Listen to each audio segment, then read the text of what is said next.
Sir నమస్కారం sir. Sir Muchumarri బాలిక case ఎంత సెన్సేషన్ క్రియేట్ చేసిందో మనందరికీ తెలిసిందే. సో ఇప్పుడు ఆ కేసులో రేప్ నిందితుడిగా ఉన్న వ్యక్తి లాకప్ డెత్ అయ్యాడని చెప్పేసి వార్తలు రావడం చూస్తున్నాం. అసలు ఏం జరిగింది, నిజంగా లాకప్ డెత్ అయ్యాడా సార్? రేప్ నిందితుడు కాదు, ఇక్కడ చిన్న క్లారిఫికేషన్. రేప్ నిందితులు ఎవరైతే అత్యాచారం చేశారో వాళ్ళు బాలురు, 8th క్లాస్ ఏదో చదువుతున్నారు. నిజంగా అది మాట్లాడడం కూడా చాలా జుగుప్సగా అనిపిస్తుంది. వాళ్ళకి సంబంధించి వాళ్ళ కుటుంబ సభ్యుల్ని విచారణకి పిలిచి మాట్లాడినప్పుడు వాళ్ళని అదుపులోకి తీసుకున్నారు. మేబీ వాళ్ళు వీళ్ళని అంటే ఆ బాలికి సంబంధించిన డెడ్ బాడీని మాయం చేసేందుకు వీళ్ళు ఏదో వ్యూహాలు పడినారో లేదా కుట్రలు పడినారో ఏదో చేశారు. ఆ ముగ్గురికి సంబంధించిన కుటుంబ సభ్యులు ఎవరైతే ఉన్నారో వాళ్ళకు నలుగురిని అదుపులోకి తీసుకున్నారు. ముగ్గురికి బదులు ముగ్గురు కాకుండా నలుగురు, మేబీ నలుగురు హ్యాండ్ ఉందేమో వాళ్ళ అనుమానంలో. అయితే నలుగురిలో ఒకరు నిన్న లాకప్లో చనిపోయారు. అది ఏంటి, ఏం జరిగింది అనేది ఇప్పుడు మిస్టరీ. చేసింది మైనర్లు, చనిపోయింది మైనర్ బాలిక. అబ్బా దాని ఇంపాక్టు తల్లిదండ్రులు కూడా చెప్పాలి అని ఇవాళ రేపు సొసైటీలో కానీ సోషల్ మీడియాలో కానీ బాగా ఘోషగా వినిపిస్తోంది. కానీ ఎవరు పిల్లలు వాళ్ళ దగ్గరకు వచ్చేసరికి ఈ నీతులు ఏమి వినపడవు, వాళ్ళకి కనపడవు. ఏదో తెలియక చేశాడు, ఏదో తప్పు చేశాడు అంటే వాడు ఏదో ఆవేశం చేశాడని మనము చంపుకుంటామా? మనం కూడా వాడు చేసిన పని మనము చేస్తామా? మనిషికి మనకి వాడికి మనకి తేడా ఏంటి? ఇట్లాంటి నీతులని చెప్తూ ఉంటారు. బట్ పిల్లలు ఆ ధోరణిలోకి వెళ్ళిపోతున్నారు అనేది కొంచెం భయంకరమైన బాధాకరమైన విషయం.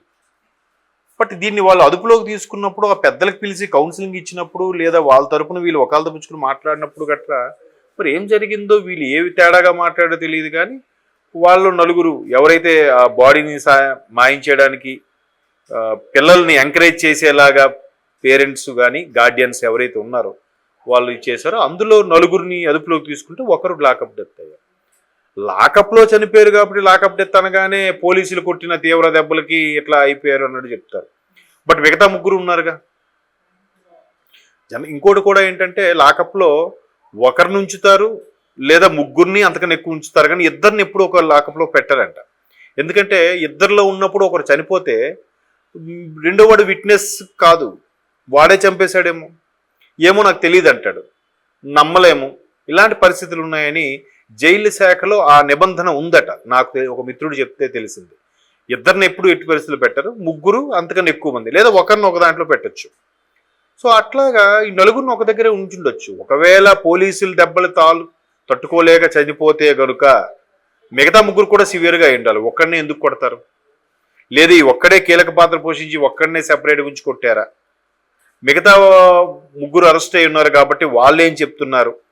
ఇవన్నీ కూడా తెలియకుండా మనం అదిగో పులి ఇదిగో తోక అనే విధంగా ఇవాళ రేపు సోషల్ మీడియాలో కొన్ని వార్తలు వస్తున్నాయి. దాన్ని మనం సీరియస్గా పరిగణలోకి తీసుకోకూడదు, తీసుకోలేము కూడా. బట్ బాలికకి ఏదైతే చేశారో దానికి సంబంధించి వాళ్ళ ఆవేశం తగ్గాలి. ఇప్పుడు జనరల్గా ఎవ్వరు కూడా హత్యావదంతం కానీ నేరం చేసిన ఎవరైనా కూడా ఆ ఒక్క ఫ్రాక్షన్ ఆఫ్ సెకండ్స్లో ఉండే ఆవేశం కొద్దీ చేస్తారు. ఆ తర్వాత కొంతమంది పశ్చాత్తాపడతారు, కొంతమంది కొద్ది రోజులకి రియలైజ్ అవుతారు, కొంతమంది ఏం కాదులే ఆ ధోరణులకి అలవాటు పడిపోయి కర్కశంగా మారే అవకాశం కూడా ఉంటుంది. అందుకు వాళ్ళు ఏం చేస్తారంటే మ్యాక్సిమం వాళ్ళకి కొన్ని రకాల తర్ఫీదులు, యోగాలు, మెడిటేషన్లు జైల్లోనే గొప్ప గొప్ప వ్యక్తులతో పిలిపించి క్లాసులు చెప్పించడం ఇవన్నీ చేస్తారు.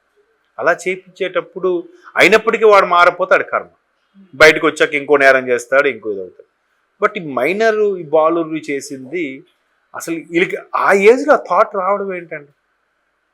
లేదా ఆ పిల్లని ఏదో ఆడుతున్నప్పుడు ఏదో కొట్టి పడేస్తే దాన్ని ఈ విధంగా ఏమైనా చిత్రీకరించారా? నిజంగా ఆ అమ్మాయి పేరు అత్యాచారం చేయబడిందా అంటే చాలా గొప్ప బాధ అనిపిస్తుంది. అసలు అంటే ఆ పదమే చూడండి, ఆ ఏజ్లో ఆ పదం వాడడానికే నాకు ఇబ్బందిగా అనిపిస్తుంది. మొత్తానికి వాళ్ళకి సంబంధించిన సభ్యులు ఒకరు చనిపోవడం అనేది మళ్ళీ వేరే దారి తీస్తుంది. అయితే ఇక్కడ కూడా మళ్ళీ కొన్ని రకాల వాదనలు వినిపిస్తుంటాయి. అటువంటి వాళ్ళని ఎంకరేజ్ చేసే వాళ్ళని కూడా ముందు కాల్చిపడేయాలి, వాళ్ళని చంపేయాలి, నరికేయాలని చెప్పి చాలామంది అభిప్రాయం చెప్తూ ఉంటారు.